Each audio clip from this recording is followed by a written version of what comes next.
ও চাচা, ভাই এবং ভাইপোর ক্ষতি করে নিজের ছেলে মেয়েদের উপকার করতে চাচ্ছ, অর্থাৎ ভাই এবং ভাইপোর অর্থ সম্পদ জমি জায়গা পদ ফন দখল করে তুমি তোমার নিজের ছেলে মেয়েদের উপকার করতে চাচ্ছ।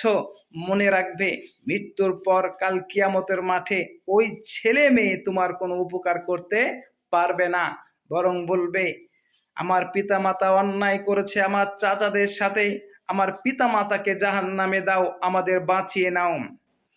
কাল কিয়ামতের মাঠে ওই জমি জায়গা টাকা পয়সায় কিছুই থাকবে না, থাকবে তোমার আমল। যদি তোমার আমল নাও থাকে, তাহলে তোমার ভাইপো এবং চাচার যে গুনাহ আছে সে গুনাহগুলো তোমার কাঁধে ঝুলিয়ে দিবে, অর্থাৎ তোমাকে জাহান্নামে যেতে হবে এই কারণে। তাহলে দুনিয়ায় উপকার করে, ছেলে মেয়েদের উপকার করে, পরকাল নিজের ক্ষতি করলে ভাই এবং ভাইপোর হক নষ্ট করে।